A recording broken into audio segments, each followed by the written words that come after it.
Hello friends, how are you? In today's session, I have decided to tell you about the dependency injection concept in ASP MVC .NET 6. Basically, it is one of the important software design pattern that was introduced in the .NET Core.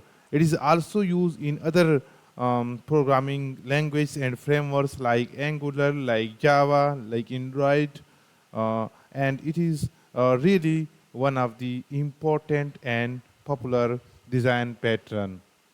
Basically, dependency injection is a software design pattern that allow us to develop loosely coupled code.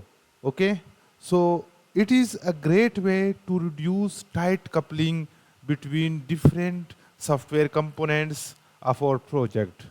By loose coupling, we means that the degree of dependency between two or more than two components is very low.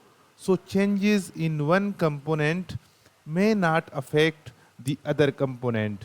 It's mean that changes are very easily in one component and it will not greatly affect the other component. Beside these, the unit testing becomes very easy in ASP.NET Core due to the dependency injection design pattern. Let me show you one another image. Here we have one component of our software and here we have the other component.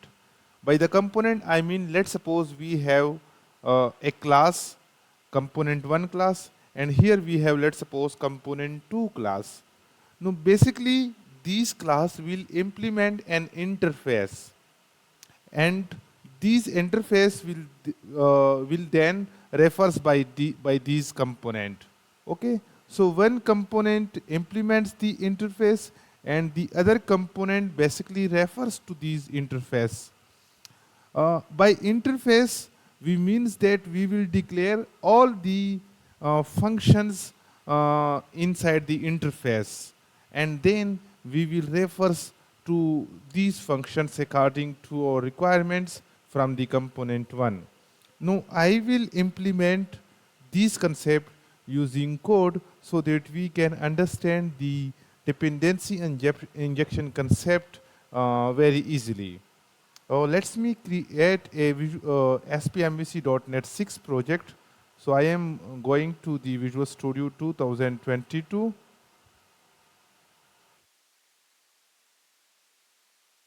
Now here I will click on these option. Okay. Search here for ASP MVC. Now from different templates select this one, ASP.NET Core Web App with Model, View and Controller. Click on Next. So here I will give a name to my project. Okay, dependency injection explanation will be my project name, and I will save the files inside this directory. You can change here by clicking on this option, right? Now click on Next. Okay. Now here from the drop down you can select different .NET Core versions. I will select the latest one at this time, which is .NET 6.0. And from the drop down I will select none and leave the other thing as it is. Click on Create.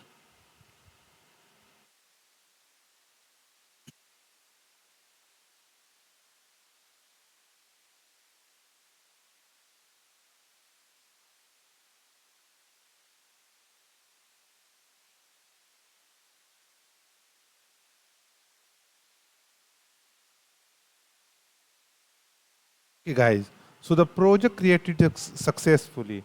Let me first run the project and then I will introduce the dependency injection concept like in this picture. I will define a component 2 and I will create an interface. This class will implement the interface and then I will refer this interface by component 1. I mean by our second class. Now let me first run the project. so that we can see the shape or default ASP MVC project.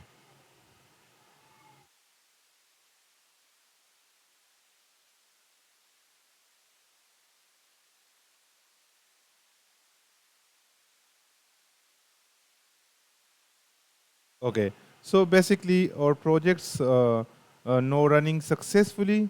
It is the default template that the Visual Studio provide us.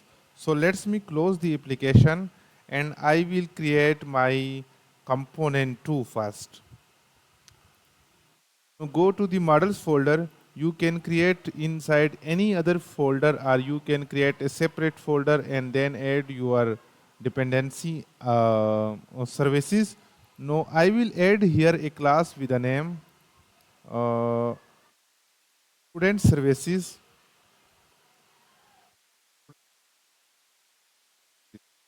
Okay. Uh, .cs. It will be my component 2. Keep in mind layer B, right? Now inside the student services, let's me put here some functions. I will put here two functions inside the student services like public uh, string get student name, right? And inside this function, I will just return a string like in this way, string student name. Let's suppose the student name is null. No, I will return this student name, right? In this way. Let's me create one another function inside these student services class, public list students uh, and get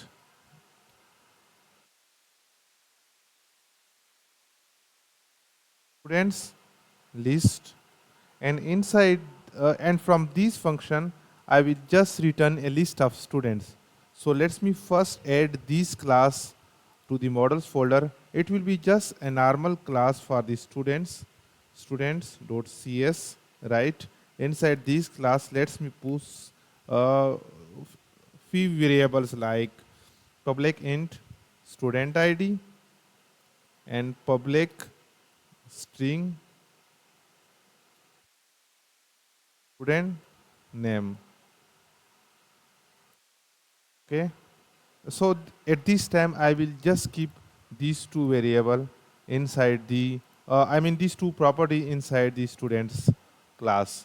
Okay. Now here we will return a list of students. So let's me just put some dummy data inside the student list. I have declared a variable, a list variable of type students.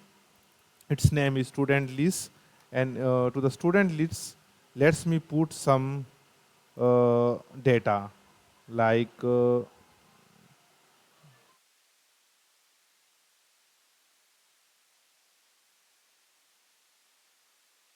like uh, like in this way. Let's me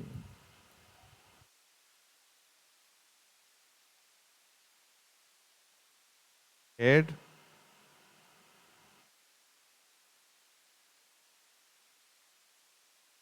students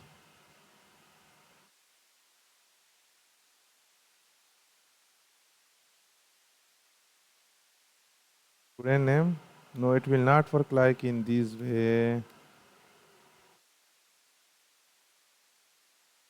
I think we can go like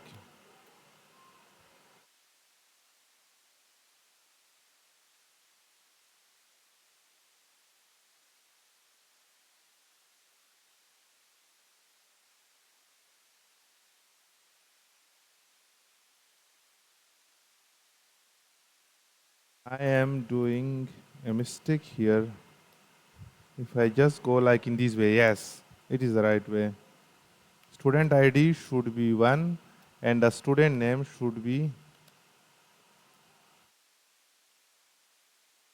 the first student name should be null and the second student name should be uh, let's suppose Rashid at this time. So from this function, I will just return the list of these two students. So let's me return from the function. So guys, so inside the students services class, I have just created two very simple functions. The first function will return the student name and the second function will return the students list. Keep in mind that I am refer the student services to my layer B or component 2. Now we are saying here that layer B will implement an interface. Okay. So for this, let's me first add the interface. I will add the interface with this name, add new item, and here I will click on interface, and let's me put the interface name as I student services, right? So it is a standard to keep the interface name like the class name that implement these interface. It is the better way, right? So click on add. The interface it added successfully. Now copy this interface, go to the student services and just inject the student services from this interface. It's mean that no, these student service has to implement this interface, right? Okay. Now I will uh, just declare the function declaration inside the interface like in this way. I have declare the get student name inside the student interface, and let's me also copy the second one, this one, right? And I will just declare here annotation for this function. Okay. No, it's mean that these student services and implements the I student services. Inside the I student services, we have just to give the declaration for the methods that we have in the student services. So our job for the first layer is done. We have make a student services class, we have make an interface, and this class implements this interface, right? Now our second job is to refer this function, I mean to use the functions inside our first component. So I am going to my home controller and I am considering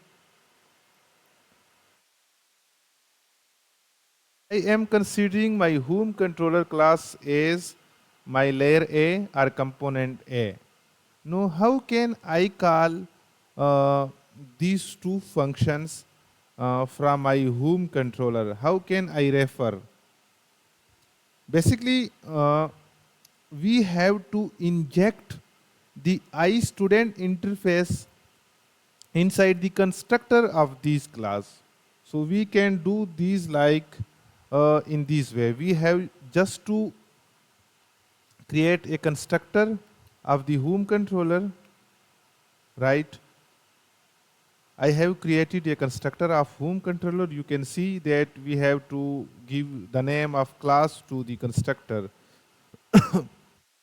right? No, I will just declare here a variable private read only of this interface, I student interface, I student services, and let's me keep the name as underscore student services. Okay. So I have just create a read only object of the iStudent interface with the name underscore student services inside my uh, layer A. I mean component A, which is home controller at this time. Now inside the uh, constructor parameter, I have to pass this interface. You can see that the Visual Studio giving me the IntelliSense. So just press tab and the code automatically completed for you. You can also write by yourself. So you have to declare here a variable of the uh, interface This interface implement this class, and I am passing this interface as a parameter to the constructor of my home controller, and then I will assign the value of this variable to my iStudent interface object. Basically, it is the dependency injection inside C sharp. Okay, so we are just a little far away. We have to add a little more line of code, and it is not very complex. Okay, now let's me go to the program.cs class, and here in the program.cs class you have to register the iStudent service and student service class. It is not a very hard and fast role. Just go to the program.cs class in .NET 6, and here you have to register like in this way: builder.services.add singleton, and here you have to give the interface name iStudent services, and in the second you have to give the class name student.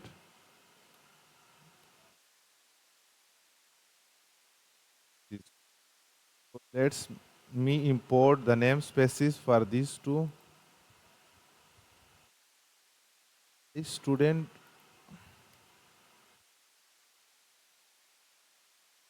just copy the namespace and put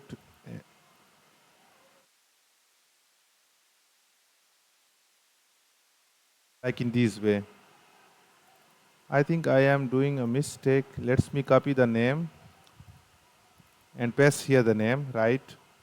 Again, copy the name of class also. Okay.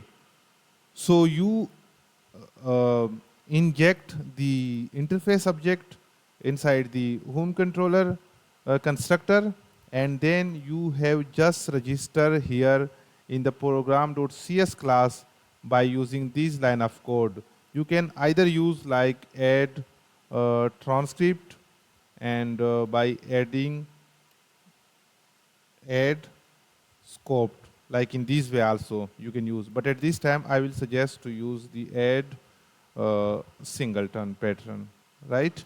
So here in the first place you have to give the interface name, and in the second you have to give the class name. So the dependency object declaration and code work no finish. Now I will access my get student name function from my layer A, like in this way. Copy the interface object, sorry, string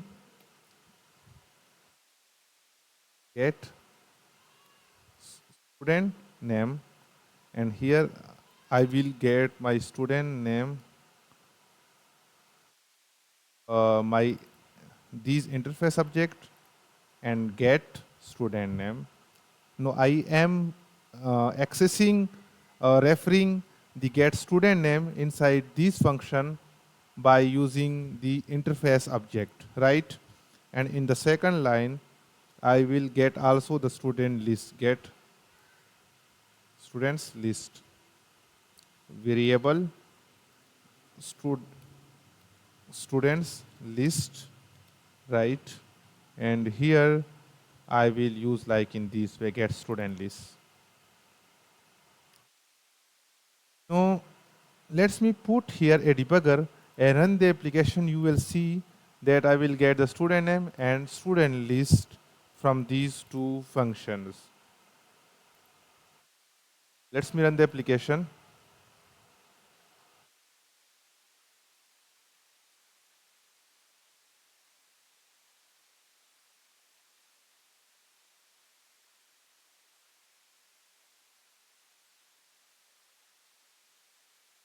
Okay, so the debugger hit it successfully. Now I'll step forward. Next, you can see that I am getting Noor as a student name. if you go to this function, I am just returning a hard-coded value student name. So I am getting student name in this variable. At this time, it is null. If I step over, you can see that I have get the two students, student ID, student name, and the second student was Rashid. If you go to the function, just open it, you can see that I am just returning two students from this function at this time, which is hard-coded. No, I am getting these two functions by using the interface, uh, neither by creating the class object directly. If you are aware, we can, in the traditional programming, we do this kind of functionality like in this way. Student, let me create an object of the student services. Let's suppose student services in this way. And in the traditional programming, we were doing this work like in this way. Student name like in this way. Get student name. Okay. But in the dependency injection, we are not using this pattern. It is tight coupled with the student services class. It's mean that, let's suppose I just change, uh, I mean, uh, let's me change the variable name like the body of the class or some kind of other stuff, then it will directly depend on the student services. And it is also giving me the, yeah, I will do like in this way. So it is a tight couple code and it is a loosely coupled code. In this way, changes are easy, unit testing are easy, but in this way, changes and unit testings are difficult. So you have not to use this pattern in .NET Core. Refer to the dependency injection concept. So basically, it is the dependency injection. You have just to make a class, uh, uh, inherit this class from interface. Inside the interface, just give the function declaration, and then inside your main class, like the home controller, you have to give the constructor. Inside the constructor, just pass the interface variable, and here assign to this object of the interface, and then you can access the main function using the interface. So you can use everywhere inside your code like in this way.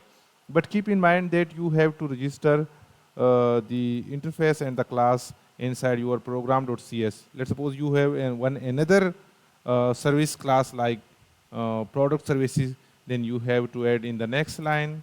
If you have another service inside the model, then you have to add inside the third line. It is the way. So keep watching the videos, and please don't forget to subscribe the channel so that I load more content for you people about the latest things.